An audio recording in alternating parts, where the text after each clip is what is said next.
quite humble, but my background, I run a CPD education company called Quantum HFE, which focuses mostly on business-to-business stuff. So we do education for Cybex, we run the Cybex seminar program, and we do education for another equipment provider called D2F. So we do a lot of stuff with people like Greenwich Leisure and Everyone Acting and things like that. But I built this business, it's only a year old, just to kind of help increase ongoing education for fitness professionals. Prior to this company, I worked for Jordan's for about 3 years running their education department, so I've written all the stuff, and then prior to that we had a previous company called Juice Performance, which I ran with my old business partner, who's a much better drinker than I am. Again, for about kind of 3 years. And when we started that CPD company, there was not a lot of CPD going on. You had a few core stability classes, the odd stability ball, studio cycling, and that was pretty much about it. A little bit more on the ETM side, but on the stuff that I liked, I think it's quite fair. So this is all I kind of focus on at the moment, and I try to work as little as possible. So coming up with ideas to help automate your business and spend more time at home. So I may go out and teach a couple of days a week, but most of the time I get to work from home, get to work the hours I like. My cat will sit in my lap and have a cuddle for an hour, and I can do that. So yeah, life is good. I'm not too bothered about working hard on that. So today we're going to go through an area that is becoming more and more popular within the fitness industry, the kind of primal movement, and just touch upon a few little areas. Looking at, we could talk about primal dietary stuff or primal nutrition for days on end. So it's just looking at a few different areas, some considerations with programming, some lifestyle stuff, a bit of activity, and a little bit of nutrition, but just to introduce this topic if you're not too familiar with it, and go through how we can marry up some of the modern and more kind of primal philosophies. We'll ignore the top bit because that was all the introduction of why you should come. We're generally just focusing on primal approach to screening, physical activity and diet, and looking at how this links in with little bits of research based on human evolution, and what we're looking at, what information we can glean from looking at modern tribes that haven't really changed too much in the last few centuries, and just trying to take away simple tools to try to marry up some of the basic human drives with the modern world which we have to live in. And as we've discussed a little bit, you need to try to marry up those two very different worlds. So there's a lot of benefit to adopting some more primal philosophies with your, we call it plan, programming, lifestyle, activity and nutrition. But it's trying to marry those up with the modern world. Unless you want to go live in a cave somewhere, you're going to have to live within the modern world, and I'm sure you need to kind of run your business in the modern world as well. Generally speaking, the philosophy to kind of get across to kind of clients is we kind of have these two ways of living.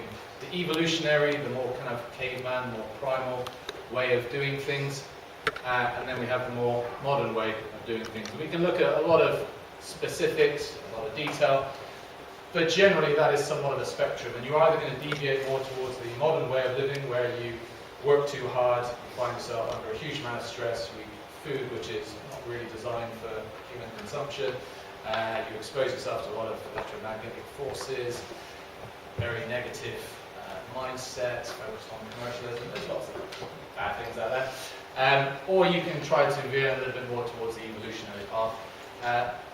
And like I said, I don't expect people to go live in caves, but if you can try and push people a little bit more towards that end of the spectrum, inherently you're going to see their health, their goals, which is why they come to you, improve and improve much quicker.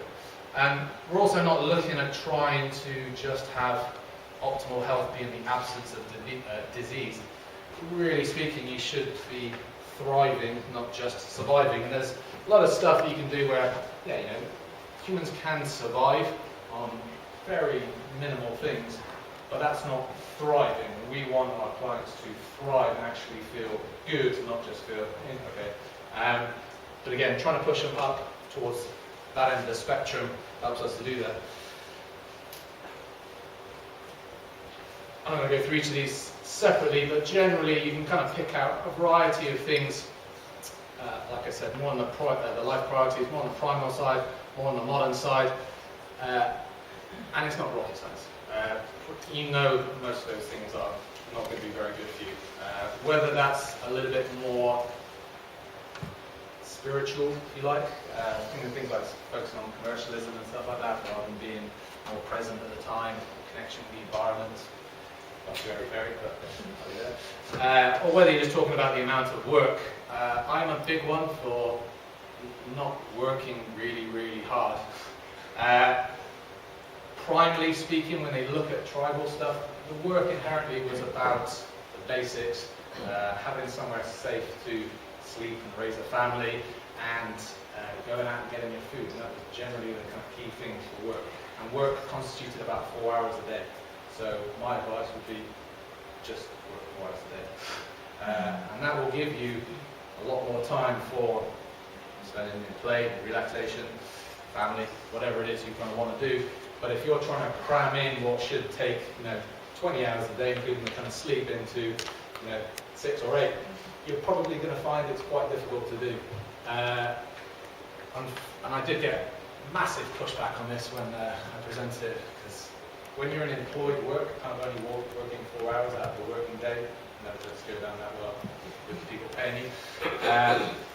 But if you can work for yourself and empower yourself, then it is a little bit better. So yeah, we're just trying to look at veering a little bit more towards that side than the other side. There are some basic primal drives that we like to talk about. And with these are all perfectly normal things. And some are kind of obvious. Yeah, you want to sleep. Yeah, you should want to have sex. But dancing and socializing and playing and physical activity, these are all perfectly natural things. The things that sometimes we try to go against with some of our dietary recommendations, stuff like that, is instinctively we will crave high-calorie foods. From a primal perspective, that's a simple survival thing. It's, if we can eat the most calorific food, then we're more likely to survive. The fact that there is lots of food around at the moment, that's the bad thing, not the fact that we kind of crave it. So to simply say, oh, you shouldn't eat high-calorie food, that's quite difficult when you're going against an instinctive, natural driver. It's kind of like telling a cat not to go hunt a mouse. They just want to do it because that's instinctively what they're programmed to do. Same thing with fatty foods. Again, I'm not talking necessarily about burgers, but we are designed to want to consume fat because of the omega-3s and omega-6s that you should be consuming. There's a lot of benefit from consuming those fatty resources, as well as the fat-soluble vitamins. So I have no issue with kind of advocating eating fatty foods.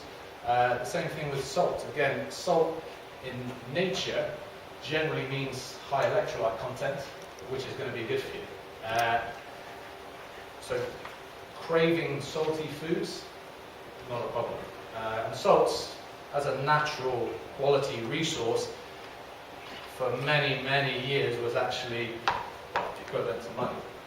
Personally, because the origin of the word salary is based on salt, where Roman kind of legionnaires were paid in salt rather than actually paid in money, and that's the origin of the word salary. Do you learn nothing else? Okay.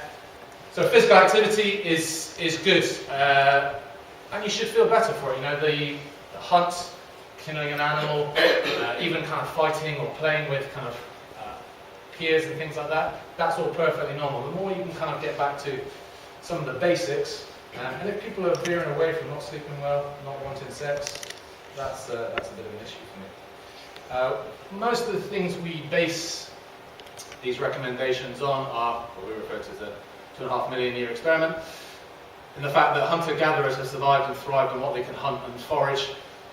We have also a little bit of information based on anthropological studies of bone analysis. What they do is they kind of find ancient remains of mass graves and things like that, and you can do bone analysis. You're not going to get any kind of soft tissue remaining after a long, long period of time, but on the bone analysis you can get a pretty good indication of what their diet was and things like that.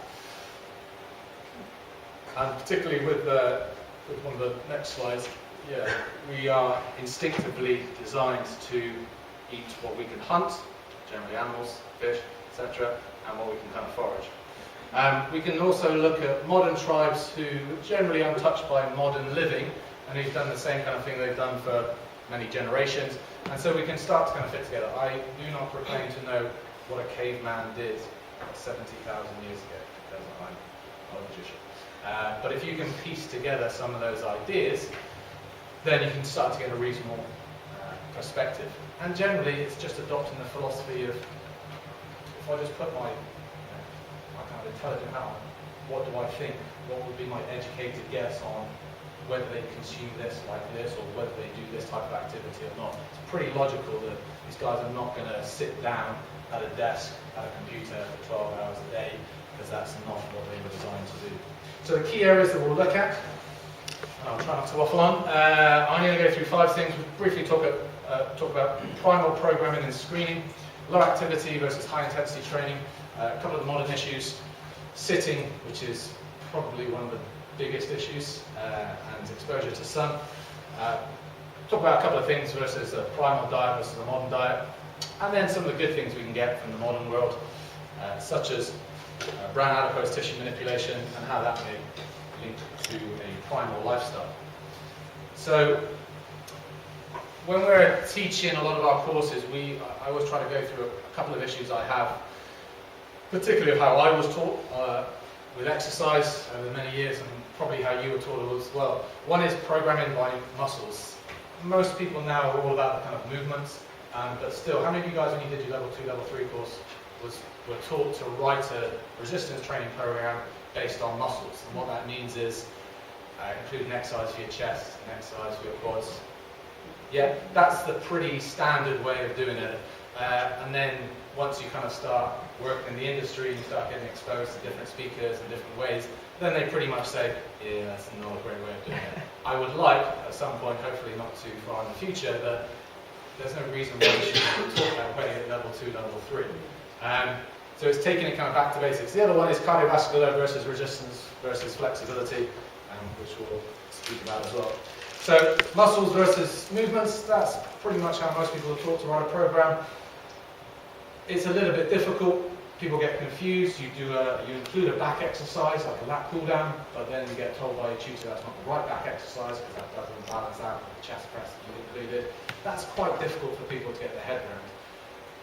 When you base exercises on movements, people always think this is quite a modern way of looking at it as well, and it really isn't. 100 years ago, they were much more focused on just train the movements, and the muscles will take care of themselves. The origins of fitness, in the kind of Roman and kind of Greek times, was very much just on that as well. It was, let's look at the activities that need to be improved for our soldiers, of running and throwing spears and fighting and everything else, and look to improve those. It wasn't, right, let's get that soldier massive biceps, and then that will scare away the people that we've got to war with.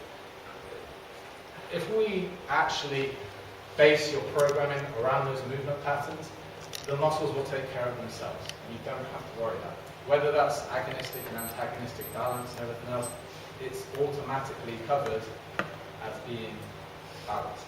You also don't need to worry about core training. So as we kind of go through, I'll just quickly go through these.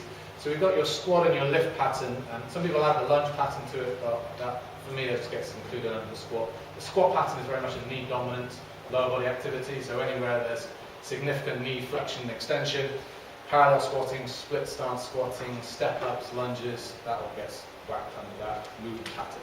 The lift pattern is much more hip dominant, so whether you're doing kettlebell swings, Romanian deadlift, whether it's an integrated movement, barbell clean or whatever else, that's a lift pattern. And the two, there's a little bit of, you'll get a little bit of crossover as you maybe hold a bar on your back and start to squat more and then start to bring it back into it. But those are our big 2 lower body activities. Pressing and pulling, familiar with those. Rotation. The smash pattern you may not be quite familiar with. We include this. This is very much an anterior torso movement. So if you're throwing an object forwards or accelerating an object downwards, so getting a rock and smashing it over a coconut, or getting a rock and smashing it over an animal, that's the kind of movement that you're looking at. Effectively, it's antagonistic to the lift pattern. The lift pattern is very much an extension type motion, and the smash pattern is very much a flexion type motion. And from a core perspective, the lift pattern will work with spinal erectors, the smash pattern will work with flexors, the rotation will work with rotators. And then as long as you include some variety within that program, some unilateral loading stuff, so whether you're carrying an object on one side or pressing an object on one side, then you're going to be working with lateral flexors and stabilizers as well. And the way we kind of talk about this is, as a primal caveman type person, you would have been doing these movements as part of your daily activities. You wouldn't have just kind of gone out and got a heavy log and just backed it out 10 sets of 10 reps front squatting it just for the sake of front squatting it. You'd have included those just as part of the things that you needed to do as part of your life. That's what our artificial world now, because the fitness industry is artificial, you shouldn't really need it, but that's what you're trying to help replicate. So we need to include these in order to try to help mimic what the body is designed to be able to do. Gait and locomotion, walking, running, crawling, which is just keeping yourself under the radar really. So if you're trying to hunt an animal, keep yourself in a low position, or if you try to avoid getting seen by something that's bigger and nastier than you, then you would may well crawl to keep out of its way. And also swimming. If you come to a body of water and you need to get across it, then you would swim it. If it's about 10 miles worth of water, then you do a boat and sail across it. But it's a small body of water. So I'm a big one on being able to perform each of those particular movement patterns. The one that you can argue a little bit is this one, moving and carrying load. And it's a bit of an odds and sods one. You know, like when we do the bone classification, we've got short bones, long bones, and then you've got one which is all the others, the irregular bones. There's a bit of that one. It's probably the least trained movement, we've got a pattern, least trained movement pattern within most people's programs. It is becoming more popular with more unconventional type training, like sled pushing. So a sled push is not a press. You don't try to jump start a car. You don't try and chest press it. You lock your arms out and use your whole body and your legs particularly to kind of get it moving. So dragging an object, pushing an object like a sled, carrying objects on your shoulders and your hands, and even moving from a supine to a standing position. But a lot of facilities, training facilities, don't really have much space for sled pushing and things like that. And that is probably one of the least trained ones that we tend to see. A lot of the others may well get covered, but when you keep it nice and simple, like if I do that session, let's say I'm doing a session, and I do bench press 3 times a week, you can kind of say, oh, I'm doing pressing, and that's fine. But the press pattern should incorporate all the kind of subgroups of pressing. So you should press horizontally, that's fine, but you should also press downwards and you should also press upwards. And by having a more well-rounded press program, then you hit different motor units of the same muscles or different muscles all involved in pressing. And what we tend to see is a lot of people, particularly guys, tend to not include some of those subgroups. And if they do overhead pressing, it's not really overhead pressing, it's lying on a bench at a slight angle and then lifting above the head, and that's different from standing and lifting 100 kilos above the head. It's the same thing with pulling, it's the same thing with rotation. A lot of trainers, particularly at kind of low knowledge base, will kind of say your wood chop and your reverse wood chop are kind of interchangeable exercises. They're both rotation pattern exercises, and I look at them somewhat differently. You have horizontal rotation, such as swinging a bat and doing something that way. You have rotation downwards, and then you have a rotation upwards. And most people would go, well, if you rotate down on that side, the antagonistic movement should be rotated down on that side. And if you do both sides, then you're equally balanced. And I would say, no, you're not. If you're going to rotate down that way, you actually should also be rotating up. Because if you only ever do rotating downwards, what you'll probably find is it's involved in flexion as well. You're actually probably going to be instigating certain postural deviations. So it's looking at not just left and right, but trying to work all the subgroups of those. And that's the same thing with squatting. I like to include heavier squatting with parallel stance, split stance, lunges, maybe some multi-planar stuff. I'm not too bothered about that. But that forms the basis for our screening process and everything else. So we would look at, from again a basic perspective, what I do with kind of clients is you just take a client and how well do they move through each of those movement patterns. Do they have an optimal range of motion for each of those movements? And again, what is the quality of movement? I know I've studied on the diploma course and everything else. The better the athlete, the whether you are cheating at some of those. But a lot of trainers don't work with athletes, it's just everyday people. So you're trying to just keep it back to basics. The screen, can your clients actually squat through a full range of motion? Just taking one of those as an example. Can they actually do it through a full range of motion with good quality of movement? The majority of people in the Western world cannot. Some trainers work on that, and some trainers just ignore it, just beast them. But we kind of say, you need to be looking at the quality of movement and making sure they can, because it is a basic foundation thing that you should be able to do. You want to deal with any underlying biomechanical issues, and so being able to break the squat down, analyze the squat, look at what is restricted, what maybe needs some soft tissue release work, what maybe needs additional stabilization or strengthening, but trying to assess what the issue is, and then applying it back, just a whole teaching method, back into those kind of movement patterns. And also, as some of the previous speakers have said, telling people why they're doing it. So the squat pattern at a basic level is you should be able to defecate on the floor. So if the revolution happens, which I can't think it does, the revolution happens and we have to defecate in the woods, how many of you are actually going to be able to get into a full squat position to do that? And how many of you are going to try to get down there and then fall over? And you should be able to do that. A lot of less developed countries, because they have to do that on a daily basis, because they have squat toilets or Western toilets, they have much less biomechanical issues because they are mobilizing themselves through a full range of motion on a regular basis. Most people don't need more than a few sessions a week.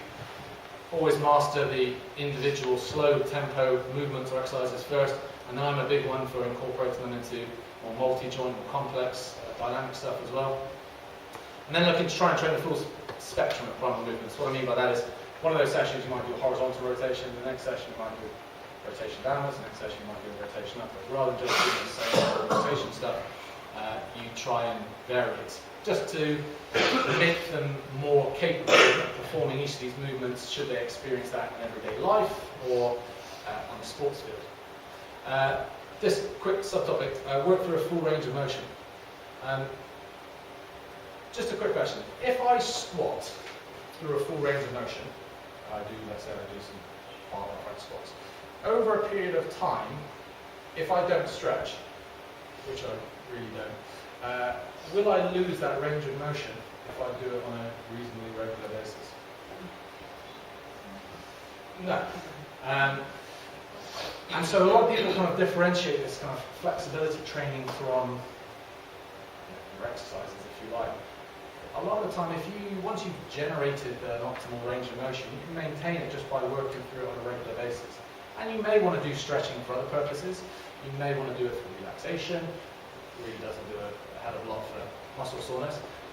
You may want to do it more from a yogic perspective to align your energy fields and for calming, so you can get better meditation. But from an exercise perspective, yeah, primal caveman Joe would not have come and gone, oh, I've just done my exercise. Didn't need to, because he was working for a full range of motion on a regular basis. And that's a common kind of misconception. People always kind of think, well, if you don't stretch, you're going to get it. If you work for a full range of motion, from my experience, I don't think that's the case. The other thing we really tend to talk about is CV versus resistance training. Mostly we use those for cardiovascular training at the moment.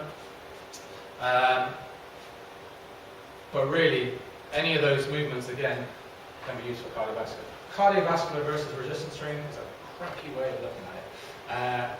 If you take a kettlebell swing, what is that? Is that resistance training or is that cardiovascular training? Yeah, it is. But more so, it depends on the training parameters you associate with that. And that's the same for any of those. If I give you a heavy barbell squat you're going to do for 10 reps, that fits in more at the anaerobic end of the spectrum. If I just say, right, we're going to do bodyweight squats and you're going to do that for 10 minutes, that's going to fit more in the kind of the aerobic end of the spectrum. And then you kind of go wherever you want to sit on there. Kettlebell swings versus Romanian deadlift, they both come under the lift movement pattern, but again, one is done at lights, more strength endurance, continuous, repetitive, utilising large muscle groups, all that stuff. And if you're doing it with a heavy barbell remaining deadlift for 3 reps, it's going to be more the anaerobic end of the spectrum. It is not about the movement, it is more about the training parameters that you associate with that. And whether someone is looking at more anaerobic or more aerobic or more cardiovascular, it doesn't really matter. You still want to include all the different movement patterns within that. Rather than just trying to train the cardiovascular stuff, mostly with walking and running and things like that, you want to look to train it with each. And so looking at, okay, in this session I'm doing CV and in this session I'm doing resistance training, it's going to start to become a little bit old hat, to be honest. On the low activity stuff, one of the biggest interventions you'll get with my clients is walking. It's one of the most basic things, and it is, unfortunately, it is not superseded by a fantastic exercise program.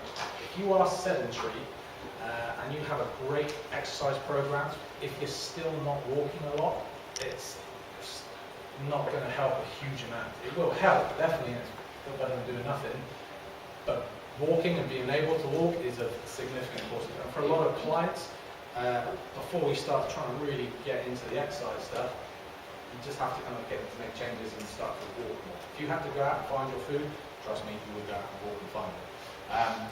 So we need to get people up. How much? Looking at some of the studies, women and men, there is a bit of a difference on the tribal side. Again, I'm not going to argue whether that should be the case or not. That is generally what we tend to find. And if you want to keep it the same for men and women, I've got no problem with that whatsoever. But from a tribal perspective, we tend to see about women averaging about 6 kilometers a day, men, from that tribe anyway, about 11.5. And that's pretty standard. That's consistent with what we found with other studies as well. This 10,000 steps a day is pretty good. It's not perfect. But we can use different types of modern equipment. I'm going to skip over a couple. We can use different types of modern equipment to assess that. So if you're not already familiar with this type of stuff, over the next couple of years, it's going to become more important. Some of the gyms in the US are really getting on board the data that you can get from these kind of accelerometers. So this is an example Fitbit one. It just helps to keep it in the forefront of your mind about how many steps you're taking.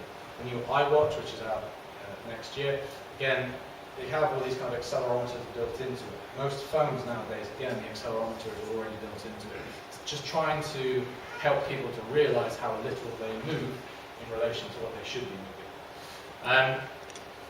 And so from that, you can kind of see, that was a busy week, usually nights, shocking. But you can get an idea about how many steps you're taking, and it just gives you a nice little buzz when you hit your 10,000 steps a day. It's a nice little reminder to go, oh, there you go. Polo, Garmin, they've all kind of jumped onto that bandwagon. If I was running a PT business, I would get my clients to use these because you will see more benefit from them walking significantly more. And this is what the gyms are doing in the US. I don't really know any guys in the UK that are doing it, but the ones in the US are embracing it. And one of the things is because you as a trainer can see how many steps your clients are taking at any particular point. So you can access it via your app, and you can see, oh, Jane's doing really well, that's brilliant. Bob's being a lazy sod, let's drop him a text and give him a kick of the ass. And that oversight through modern technology is a fantastic tool that is probably heavily underutilized by most trainers. Just a few things, we want to be ideally walking about 3 hours a day. Yeah, if you're working 12 hours a day, that makes that difficult. Ideally, it should be over varied terrain, because that's what it's done from a tribal perspective. That is good because it's going to help to challenge balance, proprioception, agility, and also an awareness of your environment as well. Rather than just walking on hard pavement, you want to kind of vary it if at all possible. Very good from a kind of easy cardio perspective. It just helps to improve fat utilization. If you're doing it outdoors in the sunshine, it's going to be good for vitamin D as well. You don't want to be performing at high velocity. Again, flat terrain indoors, I'd always look to do that outside. Even if it's raining, even if it's cold, we'll go through it a little bit, cold is actually better. But sunshine or cold, you should just get outside. In relation to high intensity, this is a big trend in the industry at the moment, which it's good for some reason, or not for some reason, it's good on certain aspects, but on other levels, it's going to cause a lot of problems. High intensity training is perfectly normal, and it's absolutely fine. If you were walking around and you found came across a bear, you would leg it like your life depended on it, because your life depended on it. And that kind of fear factor and being able to kind of instigate that kind of high stress response and do that real high level of activity is perfectly normal. And people, if they're biomechanically able to do that, then there's no reason why they shouldn't include that in their training program. However, unless you're really unlucky, you're not going to be coming across a bear every day. And so people that go into the gym and absolutely beast themselves like a bear is chasing them on a daily basis is likely to cause stress response, and in the long term probably adrenal fatigue, because that's not what we're designed to do. Heavy volume and high intensity stuff from a tribal perspective was usually only done a couple of times or experienced a couple of times a week. Most people nowadays are under stress anyway. You double that up with more exercise stress, you will put them into an adrenal fatigue state. So there's nothing wrong with it. It's good. It's great for growth hormone release and things like that. But don't overdo it. If your client wants to go into the gym and beast themselves day in, day out, it's kind of self-flagellation is a strict term for it. I would look at it from a more psychological basis, an emotional perspective of what is going on in their life that they're trying to beat themselves to death in the gym. But I like to look at the emotional stuff. A lot of PTs kind of go a bit emotional. It's a bit scary. So I'll touch upon it and I'll move on. Sitting. How many of you can do a squat like that, by the way? Hands up. In Western perspectives, I generally tend to say about 8 out of 10 cannot. Whether that's soldiers, firemen, PTs, average clients, it's usually about 8 or 9 people out of 10 cannot work for a full range of motion on a squat basis. Linked with increased mortality, linked with metabolic syndrome. And if you're sat down all day, it's really, really bad for you. I've been in jobs where I've been sat down a lot, and that trashed me more than anything else. So trying to find solutions to that is critical. A lot of workers now, and if you kind of go online and start looking at things in relation to being sat down, you'll see a lot of companies are trying to make significant changes so people are not sat down as you are for long periods of time. It's really bad for you. But one study showed that even 30 minutes of sitting started to negatively impact your kind of glucose metabolism.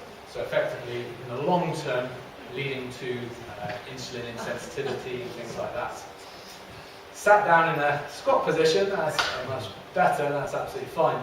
But being sat down, even at 30 minutes at a time, is not good. And it also has impacts on glute activation, things like that. This is a guy, this was actually a guy who was doing massage in a hotel where I stayed at in Bali. And I just asked him if he could do a squat. He just backed it out. Because for them, squat toilets are perfectly normal, and so they have no issue. And if you ever travel around any of those types of countries, I've done a lot in Asia, you will see loads of people just sat on the side of the road in a full squat position. It's like it's the easiest thing in the world. Washing vegetables, reading the paper, playing cards, smoking their horrendous Indonesian cigarettes. Cigarettes are bad, they're cigarettes are really bad. But they're doing it in a squat position, so. But being able to kind of squat is so much better from an elimination. So maybe some of the digestive issues a lot of clients have may be due to the fact that they're not eliminating themselves as well as they should be. One of the big things that helped me was standing desk. If you can get a desk, so even if you do have to do computer work, if you do it in a standing position, it is still much, much better than being sat down. And then so I have mine where I've actually got my iMac and I've got my little laptop down there, so I can do a little bit of standing and then I drop down into a squat and then do a little bit of that. And when that slows down, I'm exporting the video and stand back up and just go up and down. But I can do that without any issues. I don't get tired, it's absolutely fine. Whereas previously, if I did a few hours of work, I was in bits. Again, when you start to look online, there's more and more stuff becoming available on these types of things.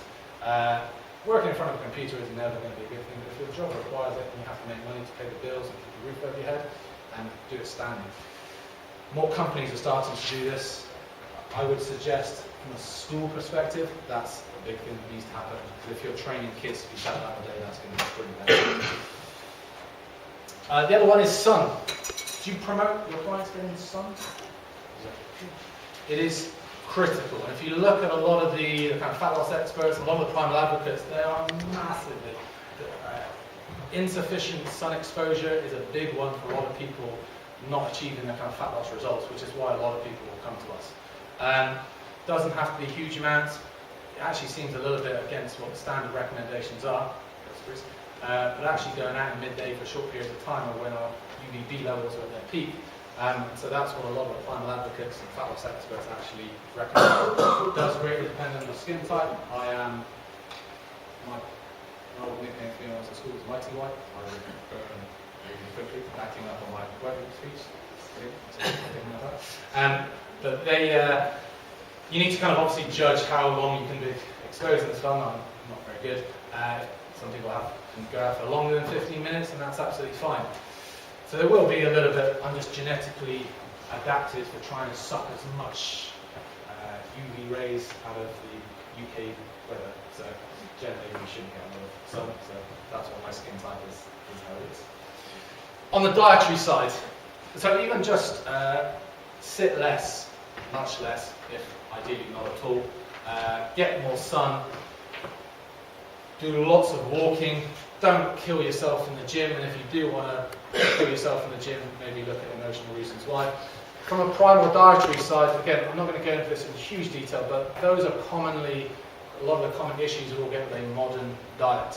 If you're not sure on the bottom couple, that's higher sodium to potassium ratio, and then the N6, N3 is omega-6 to omega-3 ratio. We have increased inflammation, increased CHD and metabolic diseases. A lot of those issues will be sorted out when you start to adopt a more primal type diets. And there are various sub-diets, if you like. These diets, literally, they come out year in, year out, this diet, that diet. If you look at it from a primal perspective, you can kind of get an idea about whether it fits in with that kind of lifestyle.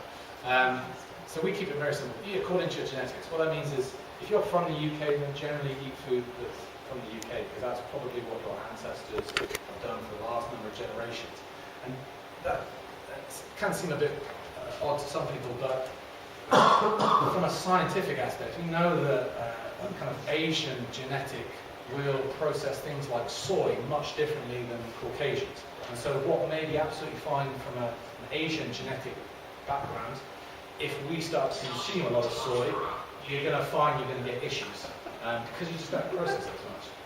I know that because my family background is from the UK people generally have a higher requirement for things like omega-3. And if we don't get a reasonable amount of omega-3, we get things like alcohol dependency and depression and issues like that. So I tried that one.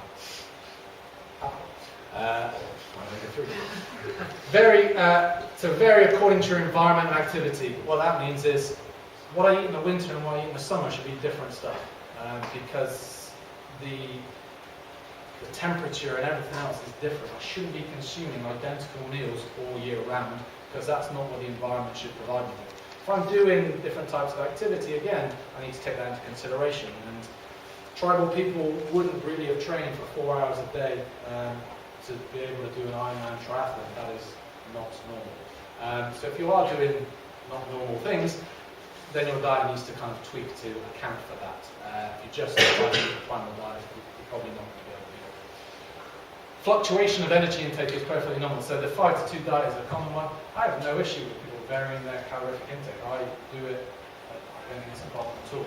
I don't necessarily, I'm convinced it needs to be as structured as that. But there are days where I'm not hungry, so I don't eat as much. And there are days when I'm absolutely famished and I'll eat a lot more. Usually after a heavy training session than a previous day. That's my body going, yeah, you need a lot more nutrients. But if I'm not hungry, I don't force 3 to 5 meals down my neck just for the sake of doing it. So there are times, yeah, I'm not hungry, I don't eat. Bodybuilders have done, and I'm not a great fan of bodybuilders, but bodybuilders do that And they found it to be very effective by having these kind of cheat days. And cheat days doesn't necessarily mean you eat every flavour of Ben & Jerry's in the freezer. It just means that you want to jack up the calorific intake so you don't down-regulate your metabolism if you are following a somewhat calorie-restricted diet for most of the week. Big one I'll talk about here, nose to tail consumption. Have you guys heard that? Yeah, what does it mean? So you're eating everything into an offal and organs and... Yeah, you eat everything that the animal provides you with. So, why would you want to do that?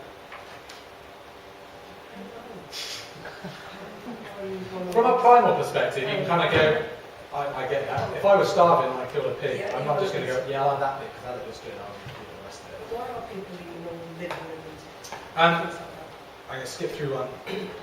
Because there's a lot of nutrients and varying degrees of nutrients from different organs.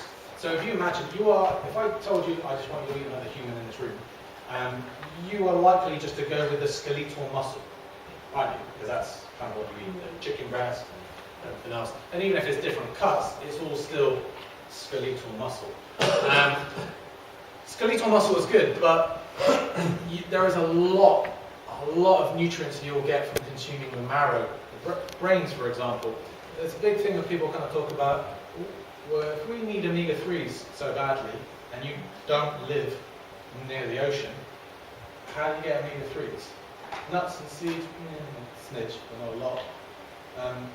Well, we, as animals, we use omega-3s particularly for our special senses. So the brain and the eyeballs and the testes, and those things in particular are quite prized in more primal times, as those were one of the first things you'd want to eat.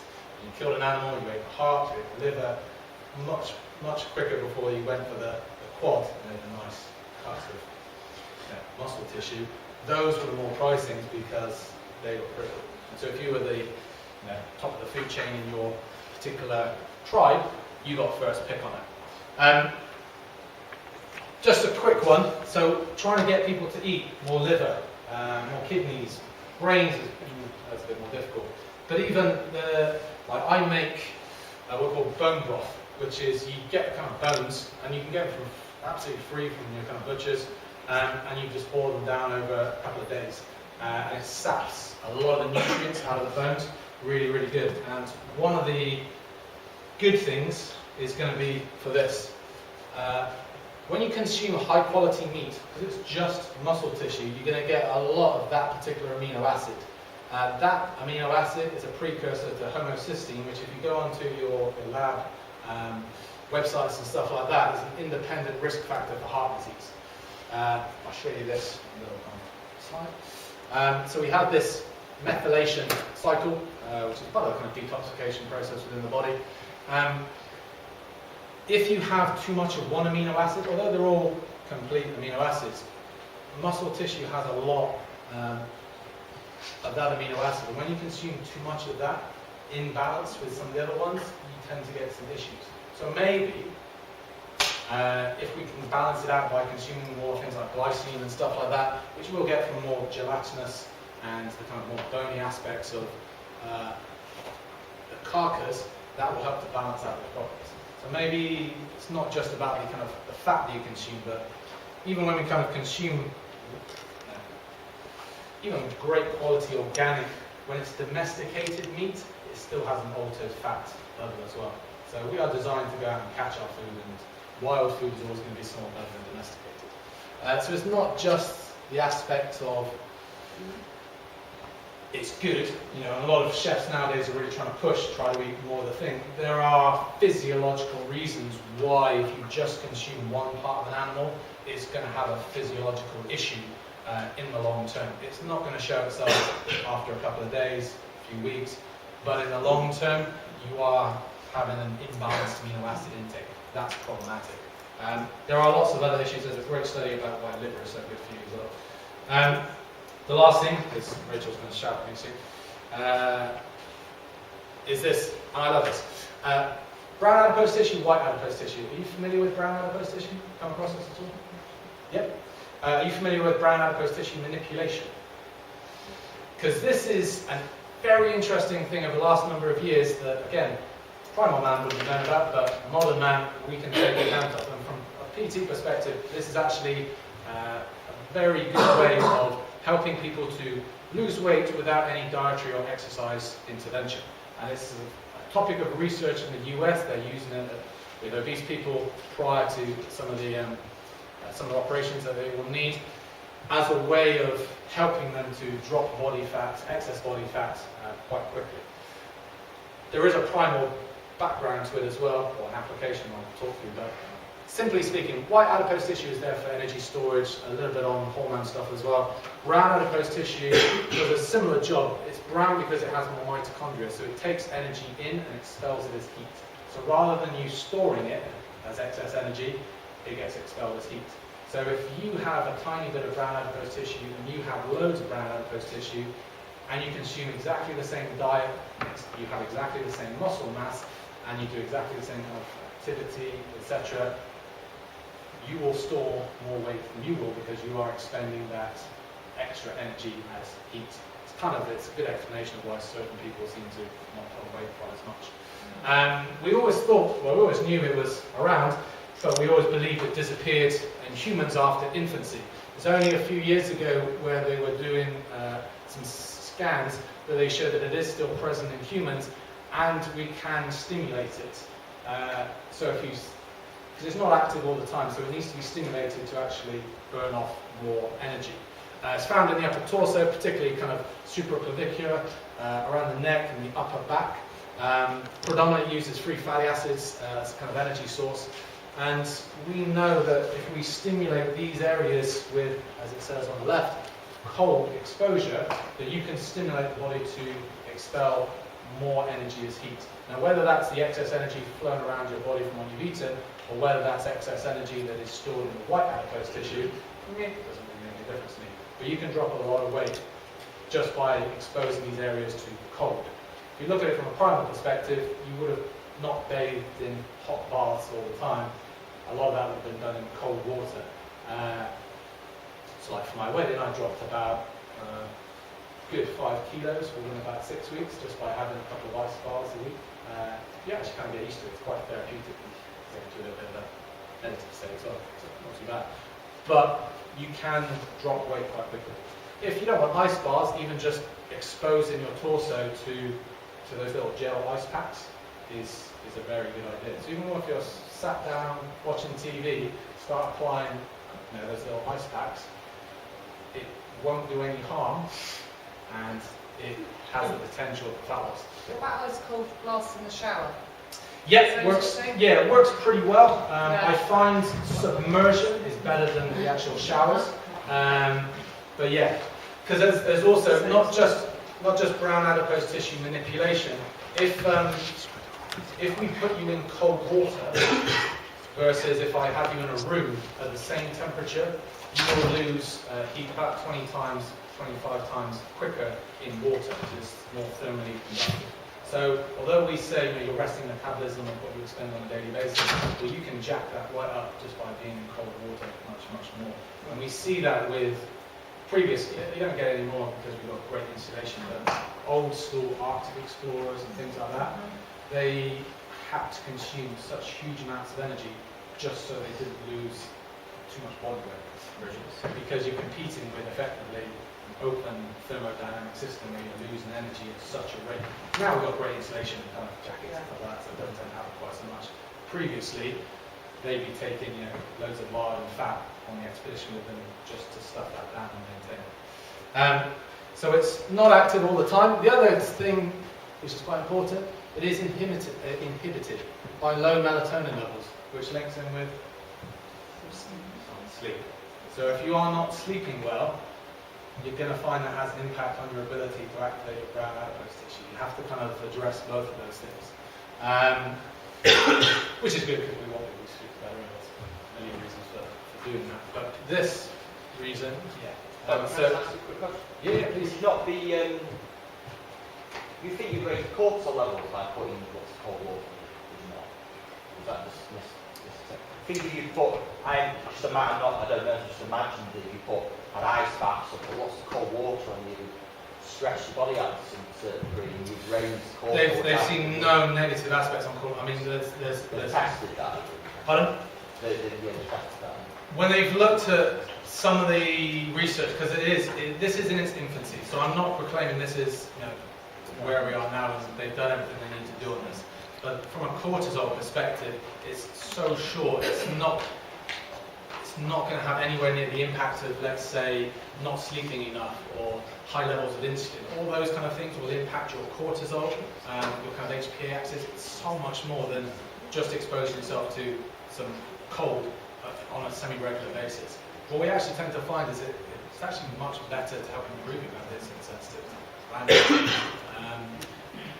It is a new area that they're kind of looking at, but it is something that has the potential to assist with what we do. So if you can do exactly the same nutrition and exercise in your application at the moment, but separately your clients can be exposing themselves to this, and that means they get to their goals twice as quick. Okay, crack on. And, or if they can't exercise because they have arthritis in their knees and they can't move around or anything else like that, then there's clinical application for this, and this is particularly what they're looking at in research at the moment. What have you got associated benefits with life once you've exercised? I think there is quite a lot about. Well, I find there's you get additional benefits of decreased inflammation. You tend to have a decreased inflammation response and things like that. So if you have done a heavy heavy session and you may be a little more prone to an inflammatory response, then it will also help. Like a double bonus. Yeah, and it's not. Yeah. There are groups that I would avoid it with.